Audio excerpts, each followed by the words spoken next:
很多人问我，读中二那年，金铺太子爷为什么愿意被我当着40多位同学面前扇他一个耳光的呢？其实这一份勇气源于读小4的时候，那位太子爷班长他亲手种下来的。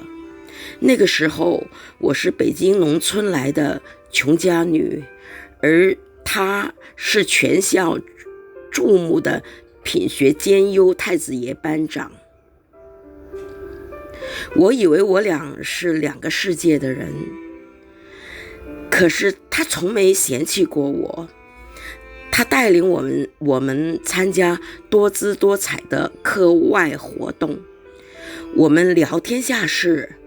在被他欣赏之下，我发现原来知识和才华真是可以跨越贫富的。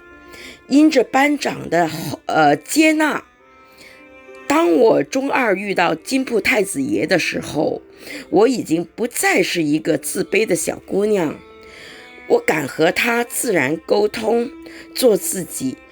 我的自信才是我们的友谊基石。他保护我的自尊，是因为我值得。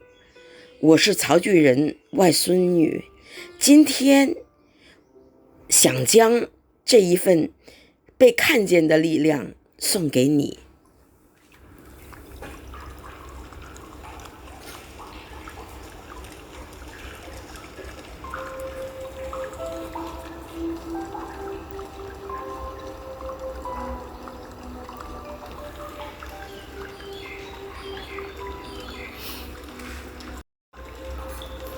好多人問我讀中2嗰年，金鋪太子爺點解願意俾我喺當住咁多同學面前，40幾個同學面前呢，刮佢一巴呢？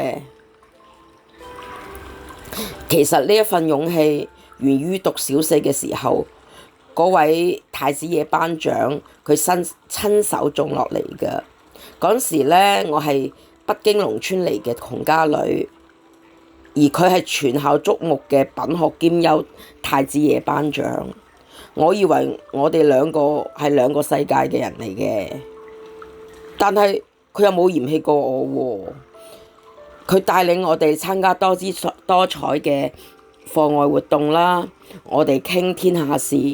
喺被佢欣賞之下呢，我發現原來知識同埋才華真係可以跨越貧富㗎。因着班長嘅接納，當我中2嘅時候，遇到金鋪太子爺嘅時候，我已經唔再係一個自卑嘅小姑娘，我敢同佢自然溝通，做自己。我嘅自信係我同金鋪太子爺嘅友誼嘅基石嚟嘅。佢保護我嘅自尊，係因為我值得咯。我係曹聚仁外孫女，今天想將呢一份被看見嘅力量送俾你。